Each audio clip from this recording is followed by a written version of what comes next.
Okay, good morning, everybody. It's a pleasure and an honor to present in this brilliant assembly. So I'll make a quite short presentation, roughly half an hour, in four parts. And I'll stop at the end of each part to allow for question and discussions, because I'm aware that in the assembly there are very brilliant and high-level managers who certainly know better than even I do in some fields. So I'm eager also to learn from you. So the four parts I want to address is the first one is the energy revolution, and are we on the road towards respecting the Paris Agreement or not? That's my first part. The second is what are companies and cities doing to address this challenge? The third one is to delve in a few slides in the case study ENGIE, because we are reinventing ourselves like many other companies in the energy field do, but I propose ENGIE as a case study. And the fourth one is like Jean-Pierre, Schmitt and Venkat explained, is our strategies to help cities become carbon neutral. And we have quite a few references around the world, like some attendees here that we have the Chief Sustainable Officer of EDF here. EDF is doing similar things, and a Management Director of Total and of many other companies. So that's the four parts I want to share with you, if that's okay, Venkat and Yeah, absolutely right. Yeah. Okay, so let's jump in the first part. So we are living through really an energy revolution, which is we identified three main drivers. One is the need to develop a low CO2 energy mix. I get back to that. We have a technological and digital revolution, and also which is quite challenging, is a social and cultural transformation. We will discuss later on. The first thing is what was the impact on our energy utility companies in the last 10 years. So here on the right, you see the destruction of value for the major European players between 2008 and 2015. So these companies have been existing, most of them for over 100 years. They are considered grandfather investments, in French, fonds de portefeuille. Everybody thinks they will be there in 50 or 100 years, and nobody has seen coming that there was a drastic drop in the value. For instance, major worldwide players like E.ON and RWE lost about 80% of their value in 7 years. ENGIE and EDF did a little better, and the only companies which were quite okay, and I'll get back to that, are Enel and Iberdrola. But who would have thought that some of the companies, E.ON was the number one in capital market utility in capital valorization, and in the meantime, they have divested, sold assets, merged with other companies, so they don't exist any longer in the same form they were in 2015. So that's what I want to tell when I say we lived as utilities through an energy revolution, which deep need to transform. Some of us nearly disappeared, and other 10 years later are very, very different than what we were before. One of the drivers of that is the revolution of the renewables. I back to the slide. If you see this world map where you see that solar is abundant and efficient energy, it's decentralized, it shines where the countries need it, particularly in the emerging countries which accelerate economic development. And this is very different from the fossil fuel, where the countries which produce, there's a limited number in some regions like the Middle East, US, or in Russia for gas. So this availability of cheap solar power has changing the game, and the price have been divided by 10 in the last 10 years. You're aware that 10 years ago, it was roughly 300 euro megawatt hour. Today in the last bid, it's far below 30 euros. So we are very close, or we have reached grid parity in some regions of the world. Despite the fact that, as you are aware, solar is intermittent, so you need to store energy. And so you roughly, as a rule of thumb, you need to double the price if you include storage. Getting back to my slide, taking the use case of Germany, here you see what's the holding percentage of renewables in Germany. You see that the principal utilities, it's less than 10%, and then they miss this, and we, as industry, largely we missed this revolution, and it was the individual people and developers who took this market. So what impact does it have today? So you see 2015, that was the loss of value in the major European utilities. Now, 5 years later, there are 3 groups of companies. Those who are still in a difficult situation because they are, for political or technical reasons, stuck with fossil fuels like coal, or so they have a difficulty to transition. There are some companies like our colleagues EDF, mostly based on nuclear power, and ENGIE, who are in the middle of the transition. And I'll get back to that on the use case of ENGIE later on. And there are some companies who have done well and who are cherished by European investors like Enel and Iberdrola, who have a little earlier put everything on renewable production. So you have these 3 types of utilities. Everybody is pushing towards renewables, but with different strategies. Of course, ENGIE believes that we are a little different from the others, but I'll explain that in the third part. So that was the global introduction. So now, how along are we on the way towards respecting the Paris agreements and a sustainable world with less than 2 degrees C temperature increase? Unfortunately, as you see in these indicators here, the yellow in the middle is where we are heading in 2030 and 2050. And on the right, the blue one is where we should be to respect the Paris Agreement that's based on IRENA, the International Renewable Energy Association, which comprises 163 countries all over the world. So they are the leading authority in this field, and they develop these scenarios. And as you see, unfortunately, we are not on the right road. That's the first thing I wanted to share with you. So if you see here the final consumption scenarios by fuel, also by 2050, that source is Bloomberg, so it's public information. What's the diagnostic? What's going to happen between today, that was 2019, and 2050? The first thing is we have to be reminded that the energy demand will keep increasing. That's not really intuitive, because we could think that energy demand will plateau or be reduced. Actually, it's not the case. And as we saw with the COVID pandemic, despite large stop of the economic activity, it had very little impact on energy consumption, which dropped roughly by 4%. So we have to live in a world where energy consumption will rise, and we have to address that and find solution for that. The second one is, as you see that in the blue part, 24% 2050, electrification of end users is gaining pace. We see it everywhere. We see it for heating, we see it for transportation. So that's something that's, I think, a global tendency. Oil demand will reach a plateau. Coal will go down, but slowly go down, mostly, I think, to India and China, which still put a lot of coal-fired power plants online.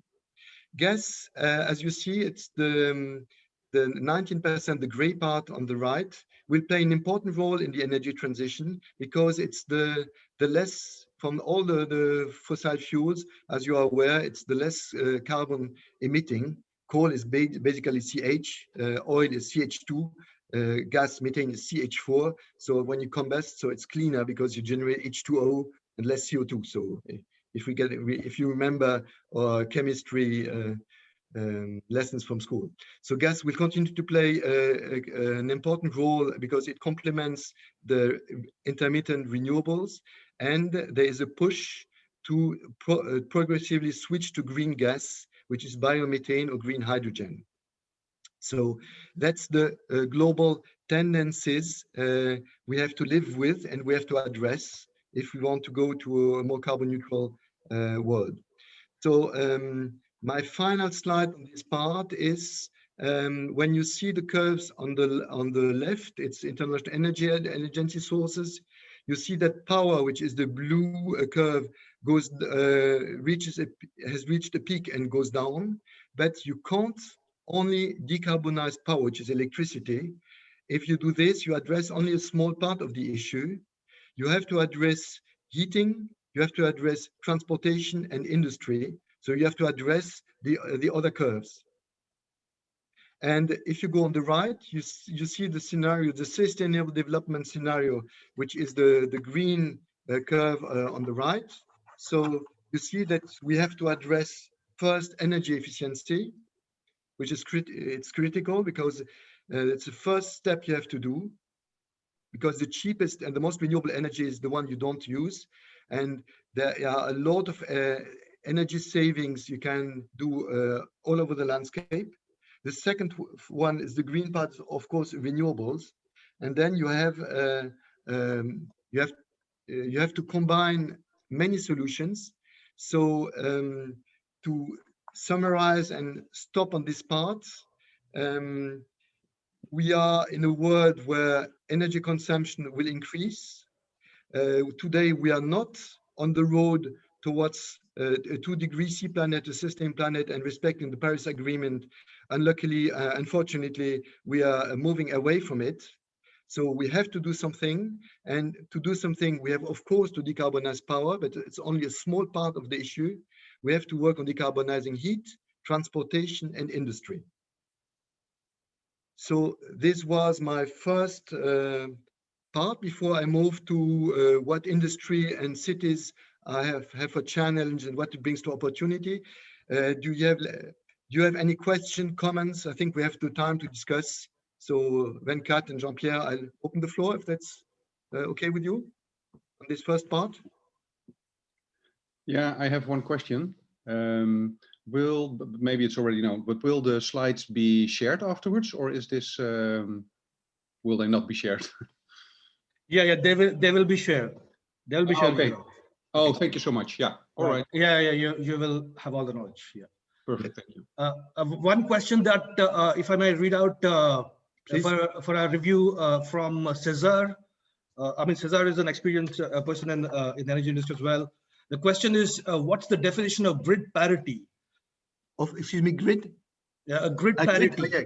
Grid parity means that you reach, sorry, I should have explained that, is for that you reach the same price. So you have two different types of systems. You have the legacy centralized systems where you have a central power plant, you have a transportation line, and you have a distribution line to the customer. That's the way we produced energy in the last 100 years. And there you are connected to a grid and you pay a price to the utility which is serving to you. Now, in the new decentralized, digitalized, renewable world, you have decentralized production. So you have what we call microgrids, for instance. It's many people become prosumers. It means that they consume. Most of the time they're connected to the grid, but they produce electricity also themselves. To stay with this German example, I'm half German, so my sisters and brothers who live in Germany, all of them, they have photovoltaic panels on their rooftop. So they self-consume, they consume their own electricity, and then they feed it in the grid. And grid parity means that the cost when we sell the energy which is produced by the renewable solution is at the same price than the one you buy on the national grid. And that's the criteria. Are renewables, do they need subsidies? So does the government and the regulators need to intervene to subsidize? Or is it self-sustaining and when you have reached grid parity? So in some countries with photovoltaic solar, we have reached grid parity and the price continues to drop. So over time, photovoltaic in some places will be cheaper than other ways of producing energy. Does that answer the question, Venkat? Yeah, absolutely. Yeah. So we have another question coming from is heating, cooling, and transport issue linked to the energy used for them? That is using renewable energy to heat versus other. Right. This is not very clear. Tarek, maybe you can speak up and ask your question. Yeah, sure. Hi, everyone. My question is that this last slide, you say heating and cooling and transportation, we have to tackle the power sector beyond that. But what I understand is that to heat, we still use energy. So it's linked to what we just said for the last 20 minutes, which is if we are producing energy mainly with the renewable energy, then heating, cooling, and transportation that will use this energy will be somehow greener and so low carbon emission, no? Yes, indeed, that's a good question. Actually, thank you, because I will get back to that at the end in the fourth part when we discuss about decarbonizing cities.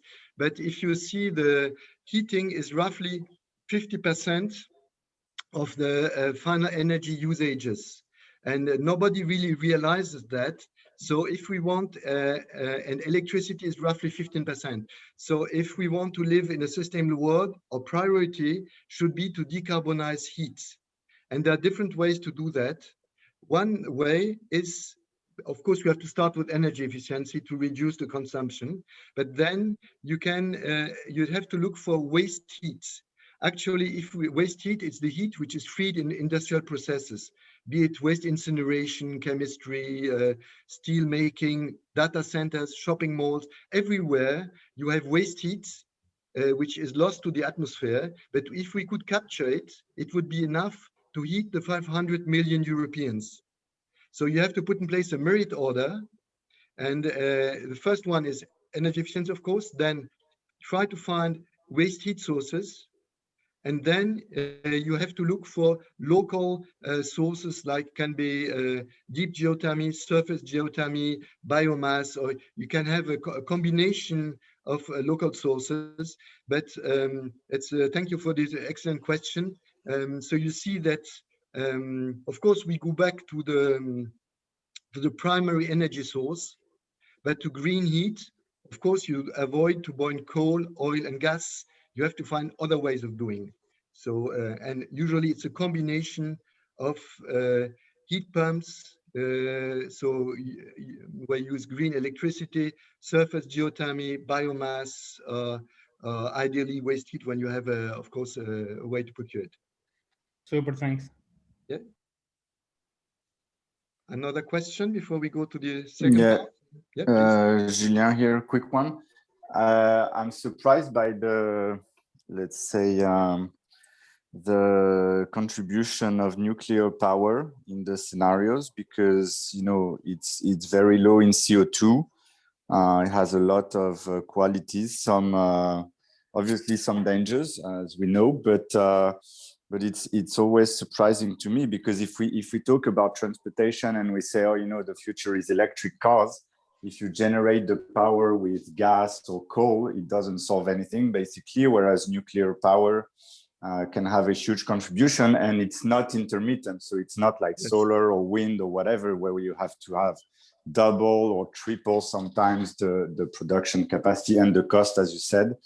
So I was just wondering why this is so low. Yes, that's an excellent question. I can give an answer, but I'm maybe not the best place. Maybe Venkat, you said that the Chief Sustainable Officer of EDF was there. Maybe somebody from EDF wants to answer. They are much more knowledgeable of nuclear power than I am. So, does somebody want to answer, or that you let me do it? Yeah. Okay. Yeah, I don't know if Thibaut Brock is here. I mean, he is. If I can request to address this question. Hello, yes, I am here, but I just didn't hear the question. I'm sorry. Could you please repeat the question for Thibaut, please? Yes, the question, I can do that. Sure. Okay. Now, the question was, why does nuclear power in the scenarios only correspond to 4% of the primary fuel consumption by 2050? Why is nuclear power not playing in the future a more important role to help us decarbonize the planet? Okay, that's a very interesting question. I mean, I think today it's by memory well, I'm surprised it's only 5%. I wonder if it's not a question about how we account primary fuel consumption, but anyway, there is a limit to what you can do with nuclear power. There are many countries where it is difficult to get all the environment required to build nuclear power. So certainly there is a limit. It remains technologically complex. So I think that's what I could say. It's a very interesting question. Surely nuclear should play a big role, but there is a limit to the role it can play. And what we view in EDF is really, wherever possible, a mix between nuclear and renewables. This is really the target, because this is completely decarbonized. And nevertheless, it addresses the intermittency of renewables thanks to nuclear. Yes, thank you. Thank you for this answer. I agree with it. It allows me, if you don't speak, would you mind cutting the microphone, because it gives an echo? So thank you. I think we have a stakeholder engagement issue. So we have a stakeholder engagement issue because, as you know better than I do, nuclear power following 3 Mile Islands, Fukushima, and so on, lacks public acceptance. And we probably, in my eyes, we need a new generation of nuclear technology which could solve these issues. It might, hopefully it will come, because I agree that in the mix, it would be good to have some fission or fusion nuclear power in the future. But we have the same stakeholder engagement problem with all the other renewables. As you are aware, for wind farms and even sometimes solar panels, it's the NIMBY syndrome, not in my backyard. So everybody wants it, but not close to the city, or in France, we have big issues with the landscapes and so on. Biomass, we have acceptance issue because it's competing with other ways to use for food or other usage of ground. And geothermy, unfortunately, now that fracking has developed strong in the US, even if thermal geothermy has no direct link, also it's attacked. So we have in the industry, we have a very big stakeholder engagement issue, which we collectively need to address. And we need to spend a lot of energy and efforts in evangelization, communication, onboarding people. And so one way, I think, which was successful in Scandinavia, and it's probably my last slide in the presentation, is when you manage to do crowdfunding, you manage to onboard the people, even allowing them to invest in the project, so that they become part of the solution and they don't stay outside. But okay, so that was drifting a little away from the main point. Does it answer the question on nuclear energy? Yes, sure. One last question, Venkat, and then you switch to the second part. Yeah, let's go ahead with the second part. Okay. I just had one. If you don't address it later, you mentioned the limitation of storage for renewable energies, mainly solar and wind. Could you give us an update on the developments in these storage technologies, and is it something that will be achievable soon or not? Okay. Honestly, I'm not an expert, so I want to be careful about what I answer. You have a whole lot of different ways to store energy. Storage of electricity is one way, where you have, of course, the batteries, the lithium ion today, and new technologies are emerging, but still you have an issue with density compared to weights. So I think electric storage will be limited for the foreseeable future to cars and not to heavy transport. For heavy transport, like trains or ships, or probably airplanes, we will need other solutions, maybe hydrogen-based fuel cells or biofuels. So That's you will need other ways to store energy than the classic electrical storage. Then a nice way to store energy is heating and cooling, which is cheap and very easily stored. And I give some example in the last part of the presentation.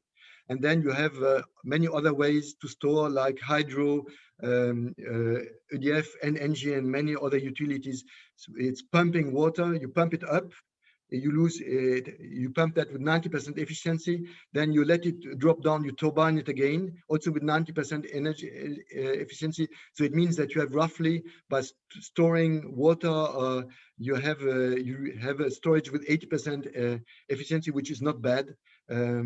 So that's another way. Unfortunately, it's limited because there you need ground, you need lakes in the mountains or something, so it's limited. So okay, so you have many different technologies to storing energy. The most practical and cheapest today is storing heat and cold, and I get back to that. Thanks. Let's switch to my second part. Okay, so like we explained, we are in a difficult situation with a lot of constraints, but crisis means opportunities. There are also a lot of opportunities. And like ENGIE, many companies are investing there in energy efficiency, renewables, and accompanying industrial customers and cities on the way to decarbonization. And we think that the combination of digital tools, digital platforms, machine learning, decentralization, I already alluded to microgrids where you have smart thermal and electrical grids, and renewables is certainly a part of the solution. And we see that the pressure is very strongly raising for industry to get serious and start decarbonizing. It's coming now from their shareholders. It's coming from the public. You see that at the EU level, they are in the last station of discussing a carbon mechanism at the EU frontiers, which will give a price to the carbon content of goods which come inside Europe, to have a level playing field, because in Europe we are very stringent. The norms are getting really tougher to decarbonize and to avoid carbon leakage, which means companies leaving Europe because it's too stringent, produced in other places. So these mechanisms will have a huge impact on the industry. And what I notice is ever more companies are setting themselves goals on science-based targets. That's the slide here on the left. And ENGIE is part of that. So I probably need to update, because I think we've reached roughly 1,000 players now having proposed science-based targets. So to summarize, for industry, the pressure is mounting from consumers, from their shareholders, from the general public, from the regulators. So they have to do something to avoid getting out of business. We have a similar situation with cities and local authorities. It's even more direct, because they respond to the public opinion, because they get elected by the public opinion. So you see, I found quite interesting, for instance, the 2019 students, the protests on the Fridays, the Greta Thunberg and all of these movements. That was quite interesting. We also saw that in France that 30,000 students signed a pledge not to go into companies which have not set themselves decarbonization goals. So I think the young people are very sensitive to that. And many, due to all of these pressures, many cities have set themselves a goal to become carbon neutral. For instance, the C40, which is today, it's more than 100 cities in the world, have set themselves goals of being carbon neutral by 2050, which is the case, for instance, in Paris, in Madrid, in London, many large European cities. So we see that we have a lot of public pressure. It's either regulation, or it's also green recovery plans, like in the US now with the Biden administration, or with the EU plans, which roughly 30% of the hundreds of of billions of euros which are invested have to be invested in sustainable actions. So that's quite new. 30% is not enormous, but still it's a first. And so we see that despite the very difficult situation we are in, industries, cities, governments are moving on it, addressing energy efficiency issues, renewable issues, pushing for reduced carbon content in goods and products. So globally, strategies are put in place which provide a lot of opportunities to reinvent ourselves for industry, for our utility industry, but beyond that, for I think nearly every industry. So that was my second part. So here again, we're in the midst of a revolution, a crisis, but also a lot of opportunities, and we absolutely need to transform our way to work, to produce, and to consume if we want to reach this goal of having a sustainable planet. Then I want to switch to the use case, from these generalities to the use case of ENGIE, what we are concretely doing before moving to decarbonizing cities. Are there any questions on this global, little high-level part? Venkat, or is it? Yeah, there's a couple of questions. I mean, one question which we unfortunately missed is that, I mean, there is a company called Hope Float in the UK, which is doing a great job for housing homeless people. And the very specific question coming is that, has anybody got information on slow flow turbines? I don't. Maybe some of the participants might. So right, we'll check that. The second question is it's coming. Burning gas gives roughly 50% less CO2 versus coal. Fair enough. What is the advantage of biofuels versus coal and oil? Okay, that's a difficult question because theoretically biofuels, it means it's either you use sugar and you make the equivalent of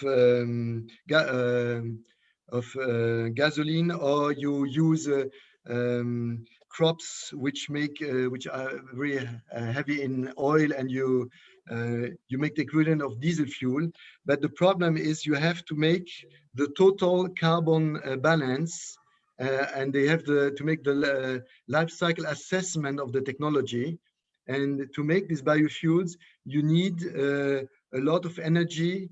You need tractors. You need the crops emit also some methane or CO2. So it's there again, I'm not an expert at all, but I understand that it's in some parts controversial, and that depending on the generation of biofuels, it's not sure that they bring a very big improvement. That's why there's a lot of research done on what we call second generation biofuels, which is generating biofuels from waste, lignites, so wood stuff, which we can't use for other usages. So ENGIE, like many other companies, do a lot of research on that. So we need to find biofuels where we're quite sure that the global life cycle assessment and energy balance leads really to a reduced CO2 emission. I don't know, Venkat, so just want to address, the topic is complex.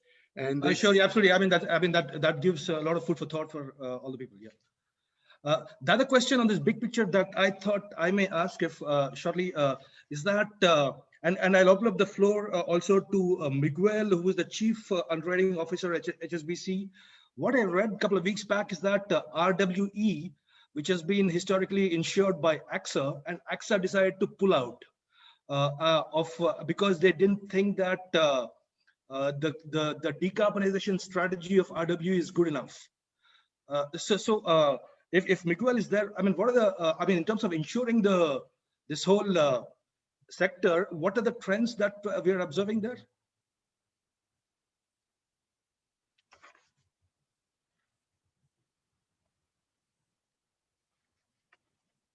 Right. I don't know if Miguel is there, so let's park that question.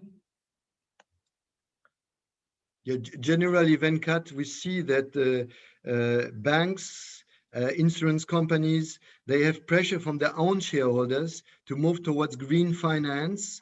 And you saw that BlackRock and some of the largest funds in the world have set also decarbonization goals. So I think that's another example. It's a good example, Venkat, of the pressure which is coming from all the sides, including from the financial side. I think it's just a beginning. And so I guess more and more investors will not want to take the risks of having stranded assets. Stranded, it means related to coal or oil. So as you see, we underestimate the speed of the revolutions. We are only at the beginning, but if indeed it evolves exponentially, as you saw that, for instance, in Europe by 2035, no thermal cars will probably be produced or will be allowed, which was unbelievable 5 years ago. When you see the strength of the German automotive industry.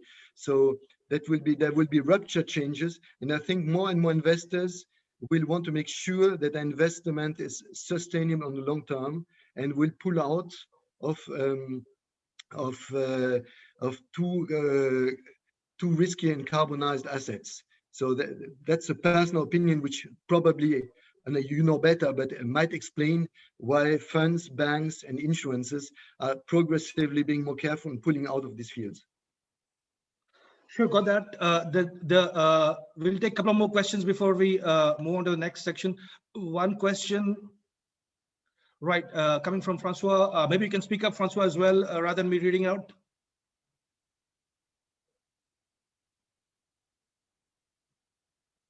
Right. So yes, hello. Sorry, I took time to unmute. So I live in London, and I know that there are a number of initiatives to use what is called slow flow turbines to use the power of the river. It's a very fragmented, lots of little initiatives by research projects, this and that. And I was wondering whether any large players are actually active in that, because London is not unique. I mean, most major cities are actually built on rivers. So I have to you. I mean, I hear there's somebody from EDF in the audience. Maybe he will know also. No, I can be part of the answer. We'll let the colleague from EDF speak also. So, for instance, we operate. You're right, Francois. It's a very good idea. For instance, we operate 19 dams on the Rhône and Saône rivers between Geneva and the Mediterranean Sea, which are what you say slow. So they use the flow of the Saône, of the Rhône river, and we produce more than 1 terawatt electricity, which is not bad. The problem is that there is a limited resource, because the energy from a river it's limited, and once you have put in place these dams, you can't put more. Also because you have to arbitrate. Right. So you are right, and I think we need all of the energy we can find. It's not that one technology will solve the problem. We certainly need a complete mix, and every contribution is extremely welcome. It can be also hydro turbines in the sea, where you use the flow of the currents. There were some tests which are not commercial yet of the waves, the kind of serpents that you put on and when the waves, they move like that, and that generates electricity. So you can use the difference of temperature between the surface of the ocean and 1 kilometer deep down, where you have a 10 or 15 degrees colder. You can use these also to produce. So, okay, every way of producing in a sustainable way energy is very welcome. The problem today is that it needs to be economical. And so you use those which are close to grid parity, like offshore wind, for instance, or onshore wind, PV, and other technologies will come over time, because what I didn't say, it's quite important, and it was in my slide about the yellow jackets. If you remember here, when I say here in this slide, on the right, you have on the top right, you have the yellow jackets. in France, you remember that it nearly stopped the country because it was a fraction, a few cents increase carbon tax on fuels. And the population in France went on strike because they say that's another drop and they want to stop it. So it was an eye-opener for ENGIE and I think for the industry and for the government that we need to save the planet, but we also need to help people to close their budget at the end of the month. So there are two conflicting time horizons. We need to help people to have a reasonable standard of living and to be able to afford a normal life. And we need to save the planet. So we can't afford to increase the price of energy, of renewable energy for the final users. It's not possible. And we see as soon as you try it, even in a small amount, you have protests. So it's another very difficult thing to balance. We have to decarbonize very rapidly or we put in danger the survival of humanity, but you have to do it in a way which doesn't reduce the standard of living of the population. So that's why of all the solutions, we have to take those which are close to grid parity and count on innovation, R&D, and hopefully technological improvement to have more and more technologies become available. Does that help you answer the question, François? Thank you. Yeah, thank you very much. And I think I'll let the others ask, but yes. It obviously raises the issue of externalities, and there's a point where you can't actually use parity. You've got to pump in extra money to develop these, these other technologies. Yes. Absolutely. Thank you very much. Does the colleague from EDF want to complement, Venkat, please? So. Well, no, I mean, I totally agree with what has been said.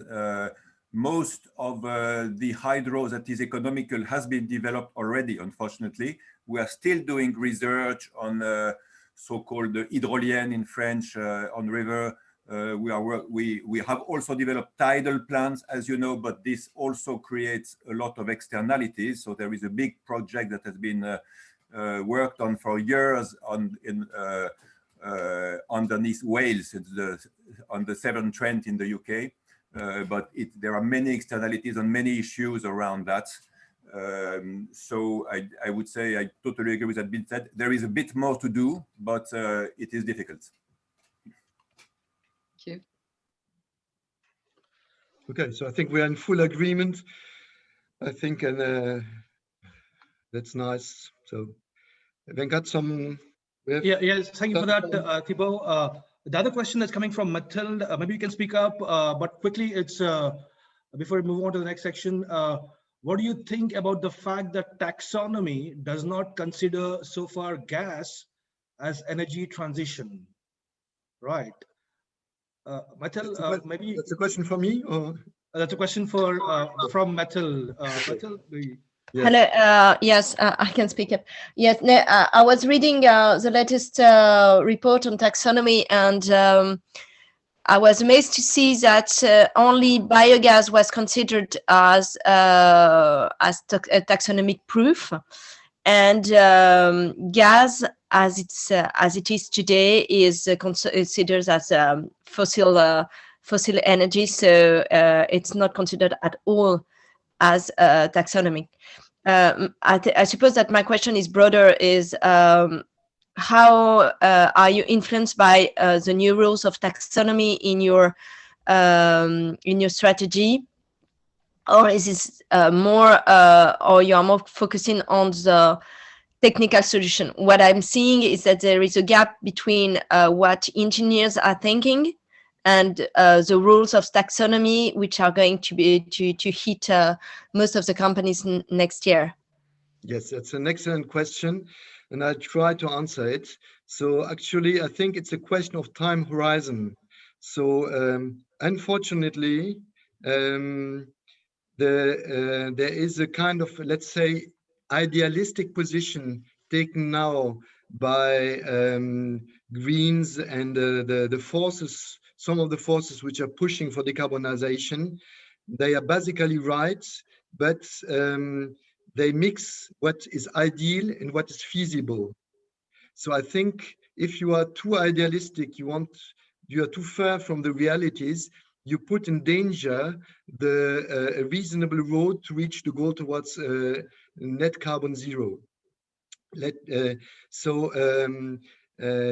My belief and the belief of ENGIE is that we need gas as an energy in transition for the next years, and we have to fight against everybody's saying gas is the new coal, because it's counterproductive. If we were to switch all of the coal used in the world today, mostly India, China, and the United States, convert to gas, we would be on the trajectory for 2 degrees C. Unfortunately, that's not what's happening. And as you are aware, in China, every week a new coal-based power plant is putting online. In India too. In the US is going down due to but it's not due to regulation. It's due to the low prices of fracking and of shale gas, which pushes economically coal out of the market. So it's more market forces. So I think I agree that after 2050 or maybe later, we have to phase out gas and to substitute to biogas or green hydrogen. But in the meanwhile, our major focus has to be on energy efficiency and on switching from coal and oil to gas, which is the only feasible role in our eyes to reach this 2 degrees C trajectory.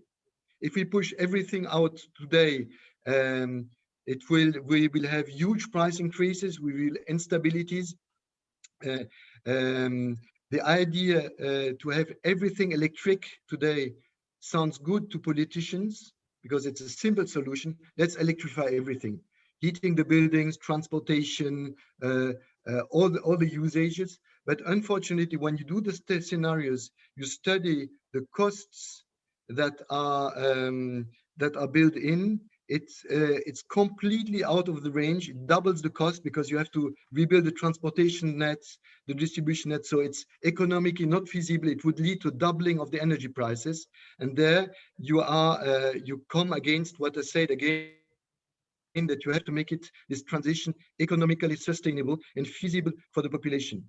So with all the scenarios we studied, and I think it's shared by many actors here around the table, consulting companies or the EU, is you need a mix of solutions. You need renewable heat, you need the rapid development of district heating, renewable district heating, district cooling, because it's 50% more energy efficiency.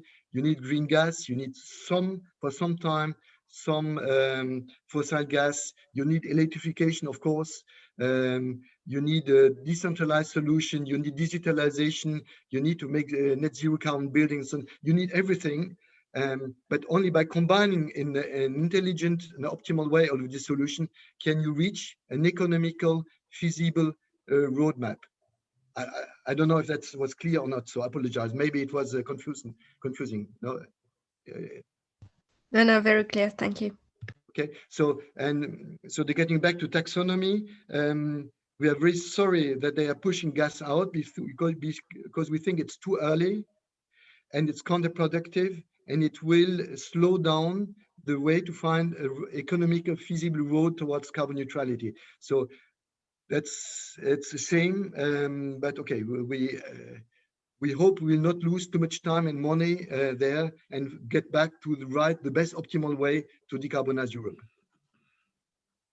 And we are fighting, last point, we are fighting for a carbon tax, of course, because we need the most efficient way to accelerate the energy transition is to put between 50 euros and 100 euros ton carbon tax, because that's the best way to let the market work it out and to integrate negative externalities.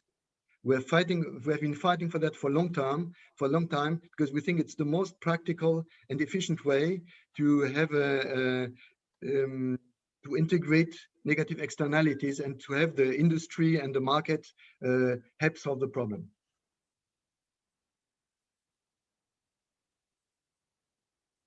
Thank you. Does somebody else comment on that or add? So please, floor is yours.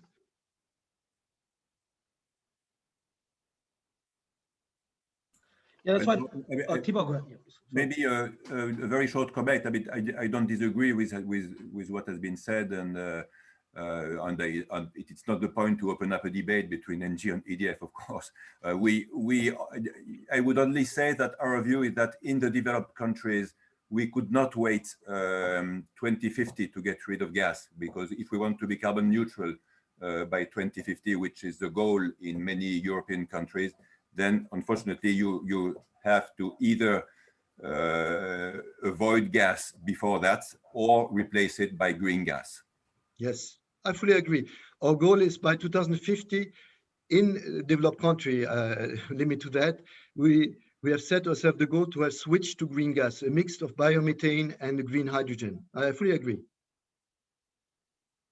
But until then, it's still nearly 30 years in front of us. A lot of things in 30 years, the world will change completely. So in the meantime, we still need some gas. So, and electricity will play a major role, and we need to have a more usage based on electricity. I agree on that too. So, Venkat next, and Jean-Pierre next part. It's okay. We have yeah. Let's go ahead. Yeah. 25 minutes left. Okay, but I'm not far away from finishing. So the third part, I will go a little fast. I think it's about ENGIE use case, because I'm honestly not here to advertise ENGIE. I just want to use it as a case study. I could have used E.ON, RWE, Iberdrola or EDF, but okay, ENGIE is my company. So what has been the impact on ENGIE? Just use it as a case study. So the first thing is that we have decided to strongly reduce the environmental impact. That's on the bottom left, you have the 59% reduction of CO2 emission we already did in the last 4 years. That's one thing we did, and I'll come next slide to our future goals. Also, we produce today roughly 97 gigawatt installed capacity in the world. So we are one of the large players in electricity production. That means the equivalent of 97 nuclear power plants. So to give you an idea of what a gigawatt means. So actually that's a lot of power. Today, 30 gigawatts are renewable, but we put online every year between 3 and 4 gigawatts. And so we have a goal to double by 2020, to double, or which slide? That's this. Yeah, we have a goal to double by 2030 this share, to move from 30% to nearly 60%, 58% of renewable energy production. So getting back to that, so we realized that we have a problem, that we need to transform the company. We have taken drastic steps to do it, which was quite painful because we had to close down some activities. We sold also some of them, and we have really completely reshuffled the company. And it's not an easy process, but we're convinced that we need to do it. And at the moment, we are also in the new reorganization process where we will spin off 70,000 of our employees. So as you said, Venkat, you were kind to say that we are a company of 160,000 people, but at the end of the year, we'll have spin off part of the company, which is doing installation and maintenance in fields which are not directly related to the energy transition. So we'll carve out a world leader in this installation and maintenance field, similar in size to Vinci Energy and twice as large as SPIE, for instance, for those who live in France, who know the companies. And we will refocus only on activities which are related to the energy transition. So that's the last stage of this transformation process, which has been ongoing for 4 or 5 years, which will be fairly advanced in 2022. So what are other highlights here? I just want to say one point is the employee commitments. As you are aware, ENGIE actually is a very young company. because the two transforming major mergers were between Suez and Gaz de France in 2008. And when we merged with International Power, Francois' UK-based company in 2010, so it really transformed the company. Components of ENGIE are 100 years old, but the company, like it existed, is only 10 years old and has been so much transformed that by 2022, honestly, we will be a quite new company. And that is painful and for the employees of the company. But what holds us together, what explains the very strong employee commitment rate of 80%, which going through this reorganization, this painful process is, I think, quite amazing. That's actually our purpose. The purpose we put in place, which have been working on for quite some years, but which is validated by the General Assembly in May, is that we want to become the leader of the energy transition. We want to act to accelerate the transition towards a carbon neutral economy and accompany our customers, industry and cities on the road towards carbon neutrality. So that's really what is very strongly motivating the company, what is motivating me, myself, my teams, and what explains this quite strong employee adherence and helps us go through this restructuring project. And we really, honestly, we believe in it. We think it's a great opportunity for the company and in a modest way, but still to bring a significant contribution to decarbonizing the planet. Okay, so my last slide on ENGIE is the targets we set ourselves. So 43 million tons of greenhouse gas emissions in 2030. That's nearly divided by 4 compared to 2016. You see, so it's a very rapid, so we have to walk the talk. When we help our clients become carbon neutral, we have to walk the talk ourselves. So that's a very drastic reduction. And we think that we are ideally placed to help a customer become carbon neutral due to, in part, to luck, to history, because we are a leading player in renewables. We are good in infrastructure, gas, because of former Gaz de France, and we have some big assets worldwide infrastructure. And we are really good in energy solutions, like performance-based contracts, on-site utility production, on-site PV. We are, as you might not be aware, we are #1 in France in wind and PV. We are number 1 in the public sector and energy efficiency, and #2 behind Dacia and EDF subsidiary in the industry field. So, but we are, due to this history of ENGIE, combining competencies, we bring the renewables, like many other companies do, infrastructure, but also we bring a capability with feet on the ground, close to our customers, to help them to accompany them on the road towards carbon neutrality. In the last part, I'll give some example on cities, how we help cities become carbon neutral. Okay, that was on the ENGIE part. So any question, comments on that? Michael, my request is that let's go ahead with the cities part, and then we open it up for the final round of questions.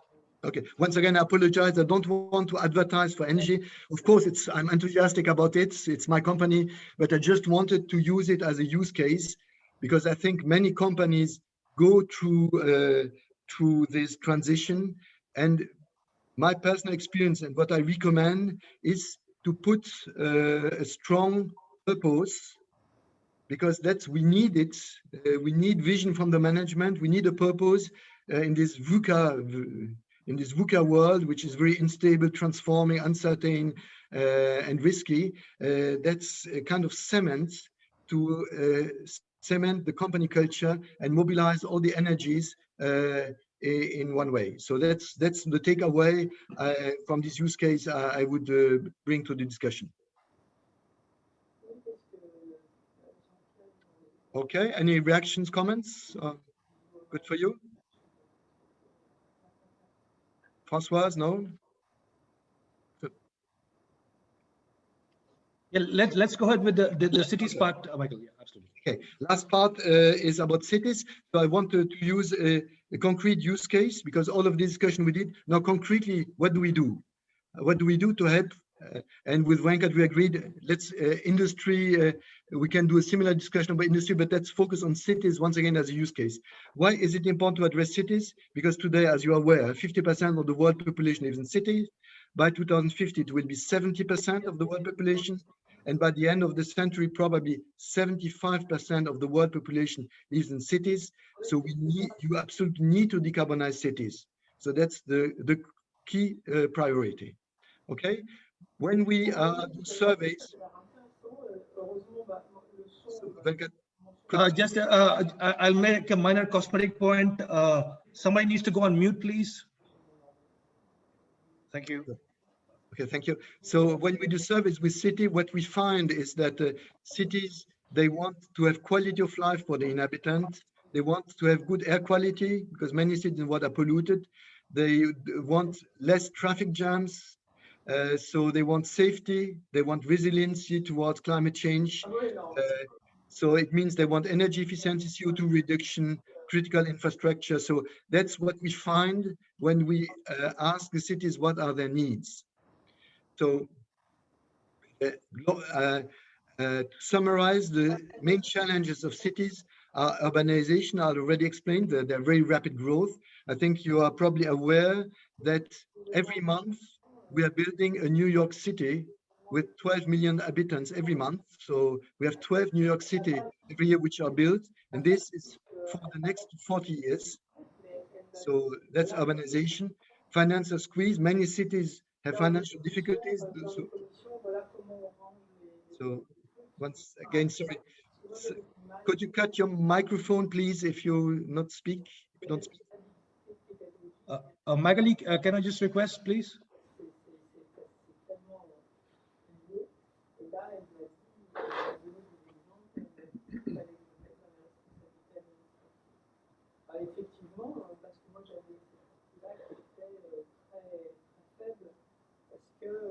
Gerard has the microphone on. Jen, sorry, I'm interfering, but I think there's an option to force mute everyone on the call. You might want to look into that. Okay, but we want to let these people speak if they want, but okay, thank you, that's fine now.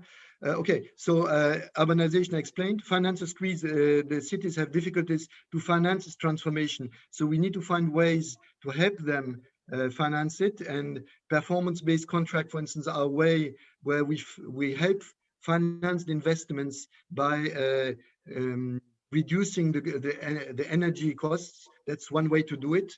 And we need to take into account stakeholder engagement, the awareness of citizens, also the good things they push us, but also the negative things is that it's extremely difficult to put in place some renewable solutions due to the NIMBY syndrome and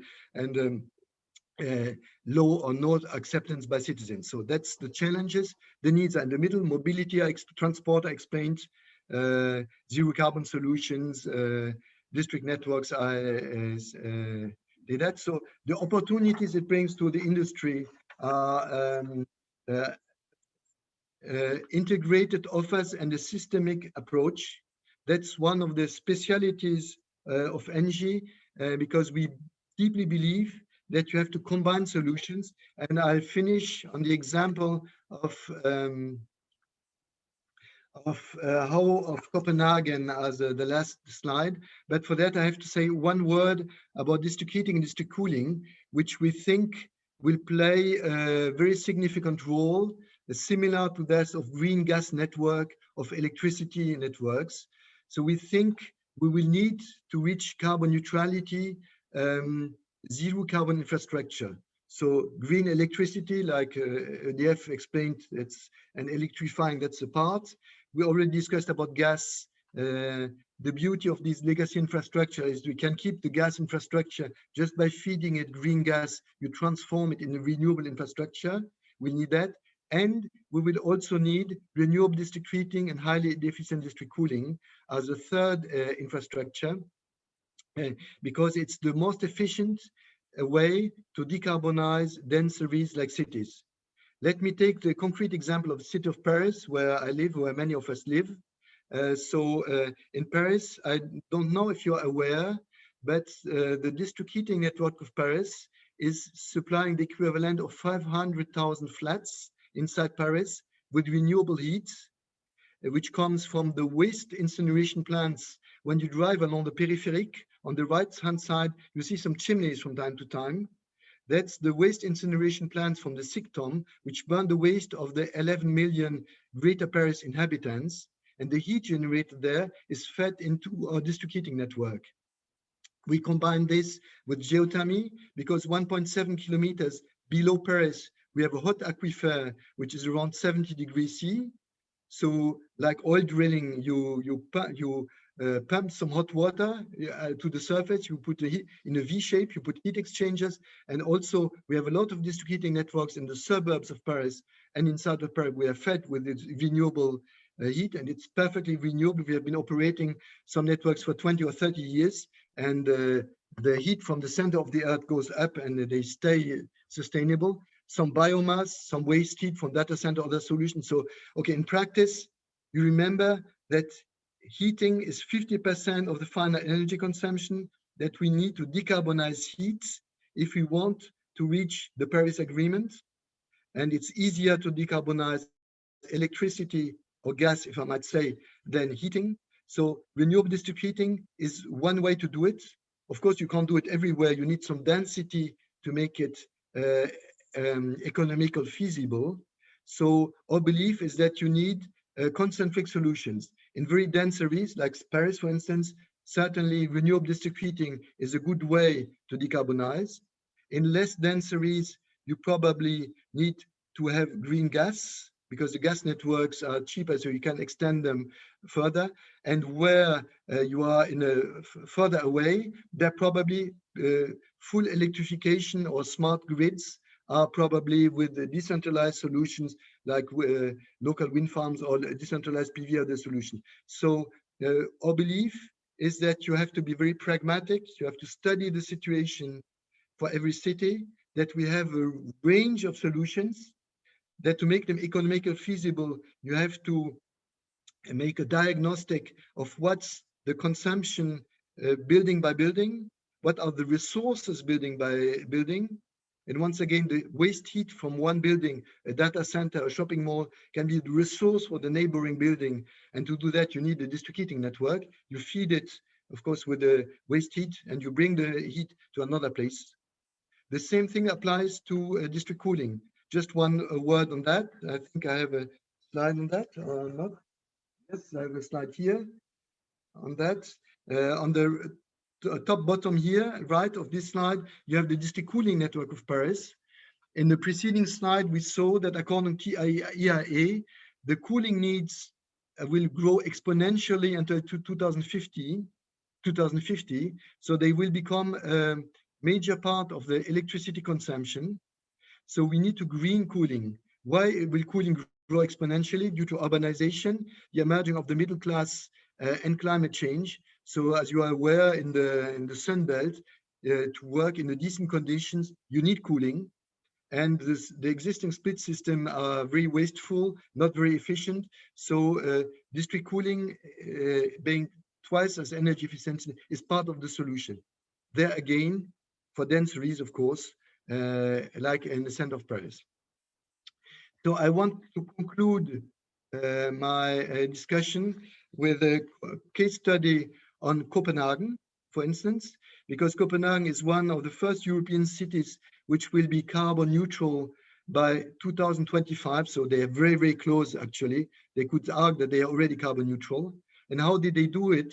They did it in the way which is explained here, and which I started to explain, by a combination of thermal and electrical microgrids. 98% of the population in Copenhagen is connected to a renewable district heating network. To all the customers needing it are connected to a district cooling network. Power comes from local solution. You are all aware that they have in the harbor of Copenhagen, they have windmills, which I financed in part by crowdfunding. That was before the war became in. So the inhabitants of Copenhagen, those who invested there, they have a small, in their living room, they have a small indicator which shows the generation of electricity from these windmills. Of course, they implement green mobility with charging station. They promote electrical cars. You see also that they solved in part the storage issue by large heat storage. That's what we do in Paris too, by the way. I forgot to say that for CPSU or district heating network in Paris and for Climespace, the district cooling network, both have huge heat or cold storage, which allows to make demand side management, to heat the storage at night when electricity is cheap, for instance, and during daytime to only use the thermal inertia. So that's a cheap and efficient way with existing technologies to do demand side management, peak shaving, okay, I don't want to go into detail. Venkat, to leave some question for your conclusion and for the question. So my final message is that decarbonizing cities is not science fiction. We have most of the technology today. We know how to do it, and some Scandinavian countries like Copenhagen have shown the way, and that's what ENGIE is trying to duplicate worldwide with some success. We are not so quite far advanced in some countries. In France, we are doing it for many universities in the US. We have projects. We have one project in Australia. So these, let's say that the Scandinavian cities showed us the way. But like companies like ENGIE, we're not alone, but we are doing it worldwide. We are helping cities become carbon neutral all over the world. So okay, I want to stop there. So once again, it's to summarize. At the first part, we have a big issue. We are not on the road towards carbon neutrality. Second part was industries and cities are aware now and are taking some measures. The question is it fast enough? It's open. Third one, many companies are living a very deep transformation like ENGIE, and I use the use case of ENGIE to give a case study on how the company are very deeply transforming themselves. And the last message is more a message of hope that it's not really a technological problem, that it's more a question of vision of the decision makers and of regulation. Actually, the technologies, most of the technologies already exist today to decarbonize and to have carbon neutral cities, but we need the decision makers and the regulators to help us because it's slow and the regulation blocks many of the possible solutions because we need a syncretic integrated approach, and most of the public tenders, they are in silos, regulation in silos, so we have issues there. Okay, that was my conclusion. Venkat and Jean-Pierre, I'm open to questions or let you conclude if you want. Yes, yeah, thank you for that, Michael. There are some, I mean, there's a lot of energy enthusiasm coming from yourself. I mean, that's the, which has triggered a lot of questions. Yeah, I will just sort of prioritize that. One of the questions is that what is your, at the group level, of engagement in combining open innovation with sustainability? Yes, that's a good question. Actually, we are investing not that much in R&D because like similar to our peers to utilities, but it's negligible compared to what pharmaceutical industries are really so the computer chip companies do. But I think we are good in integrating innovative technologies. For those of you who are interested, who have time, take a look at the Helsinki challenge. The city of Helsinki launched a challenge to help them become carbon neutral. 252 companies or consortium in the world answered, and the prize was it was attributed last Thursday, so it's 5 days ago, and we won the challenge. We were the first, and 3 other consortium, including the one from MIT, Carl Rubio, who is a world leading researcher on cities and decarbonizing cities, provide solution. If you Google Helsinki and Carbon Challenge, and it's public, that shows that we believe that despite what I say that technologies exist, we also need permanent innovation. Of course, we have digital platforms. We use IE to optimize all that because it's very complex. We are in a different world than we're in the past. I explained the old world is one production, power plant, transport, distribution, that's it. Now we are in smart thermal electrical grids where everything is connected to another. So we need digital platform and digital twins to optimize the operations, of course.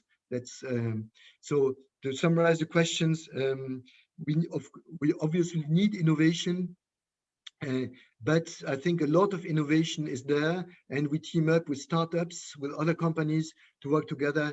And that's a pragmatic approach to bring innovative solutions to cities, like the Helsinki Challenge showed that together with other partners and startups, we managed to bring really recognized innovation. Thank you for that. I mean, that's the next question from Lionel is that about how does the spin-off of ENGIE Solutions affect the positioning of the group? Okay, it strengthens the group financially because we generate 8 billion euros in the sales we did or are doing. For instance, you read in the press the 4 billion euros with the sale of Suez. We are selling GTT, the spin-off of the project Bright of the 70,000 people I expect we contribute to that. So we hope to generate an additional 8 billion euros. We will very rapidly invest in renewables, infrastructure, and energy solutions like renewable district heating and cooling, green thermal, on-site production, and so on. So that will help us accelerate. That's the first thing. The second one, it will help us focus because our priorities will be really only on energy transition. So that should strengthen us. In the past, we had a lot of different cultures and a lot of different issues to address, which was a kind of a little diluting our focus. We focus and we also reduce our footprint. So we reduce significantly our geographical footprint, which is good because in the countries, in the 30 countries where we remain, we want to be number one, between number 1 and number 3 in our field of activity. So it will help us. But of course, there's also a negative side that we will lose some countries where we are present. So but we think we need to refocus, and by refocusing, it will accelerate the development, accelerate a position as a leader of the energy transition. So I think overall, it really makes sense. And let's, Venkat, in 2-3 years, if you invite me again, so or my successors someday, let's see how it worked out. But I'm extremely confident that the strategy is the right one to completely refocus only on the energy transition, so only on activities related to this energy transition, also to focus geographically, because we can't do everything, and to help customers accelerate. And maybe over time, in a few years, we will expand again once we have a very strong position in the 30 countries where we remain. Sure. Yeah. I mean, yeah. That's. I mean, yeah. We will all clearly follow that. The other question, and I'm just counting the time as well. 5 minutes. A big question coming from Guillaume Lafont. ENGIE is going to stop all its nuclear plants in Belgium. I mean, first, I mean, we would like to understand the phase-out plan. And the question is, isn't this going to hugely increase CO2 emissions in Belgium? Yes, that's a good question. So, there again, I'm not extremely knowledgeable in the field. What I can tell you is that already in the past, we had decided that new nuclear cannot be done by a private company like ENGIE because it's too risky. New nuclear like Hinkley Point, I see you, Françoise, in the UK and so on, has to be done by governments. And we believe it's the key reason why in the reorganization project of our sister company, EDF, they propose to renationalize the nuclear part. Because I think it's so risky and we see there are delays, the investment are massive. Only governments can take the risk of new nuclear. That was already in the past. But For legacy nuclear, where we operate 7 nuclear power plants in Belgium, we thought that it's good, it's nice in the LA mix. I agree that it contributes to decarbonization, and we would have been happy to prolong the lifetime of our nuclear power plants, at least of some of them, like we proposed to the Belgian government. But for political reason, they decide to stop it. So, okay, we are good citizens, we obey to what our regulators say. So we are moving out of nuclear, but it's not something, I mean, we would have preferred, I guess, to prolong the lifetime, because indeed it makes sense if you want to decarbonize Europe. And now there will be tenders launched by the Belgian government to generate production power to avoid blackouts in Belgium. And of course, ENGIE will do its best to answer. Some of that will be renewable, other will be gas. So indeed, it's the argument is a political argument against nuclear power. It's not an argument for decarbonization, because on the short term, it will probably increase the carbon emissions in Belgium. Does that answer the question, Venkat? Yeah. Yeah, Guillaume, your reaction to that? Oh, yeah, thank you, Michael. Yeah, it's a frank, I guess, answer. And once we see that politics are not always going in the right direction, CO2 emissions, and don't, I guess, take into account the really urgency of the situation. Right, sure, got that. We have a couple of more questions, and I'm conscious of the time. I mean, yeah, that's, if we can take one more question. I mean, this was a big one. Right, I mean, this is more a detailed question. Maybe a quick response. If heating is such a big consumer of energy, there is not much talk about insulation. Now that's an excellent question, and it comes back to energy efficiency. Once again, you notice that I always start with energy efficiency. That's really the first thing we have to do, and energy insulation is part of that. Of course, we are very much in favor of the building rules at the national government levels or the EU level. The building regulation directive is being reworked at the time at the EU level. And we think that's absolutely necessary, because it's a very good way, of course, to reduce energy consumption. So it is the first priority is to work on energy efficiency. And what we recommend is to go as much as possible to energy performance contract. For the public authorities or even the private companies, please set goals, reduction goals, but let the private partners like ENGIE, like Vinci Energy, like Schneider Electric, Dacia, whatever the names of our competitors are, let the industry provide innovation and solutions, and let's align our goals. By energy performance contract, you say you set the energy consumption reduction goal, and if we do better, we share the savings, the additional savings. That's a good way to align everybody and to let the industry provide innovation. So my final, I don't know if there are public decision makers or private decision makers, avoid making tenders where you write out every line. The best tender is one page, you set a goal, you set sharing alignment of goals, so that if we do better, we share the profits, and you provide some oversight, some rules, of course. But the best way to accelerate decarbonization and energy efficiency is really this type of energy performance contract, where you align all the stakeholders on one goal, and you give incentive to do better and to share the benefits. Sure, got that. I mean, yeah. Of course, energy efficiency is a big ticket item. With that note, I mean, we would like to conclude. Michael, is that? I mean, we're sharp on time. Thank you for the great session. And Jean-Pierre, if you would like to add.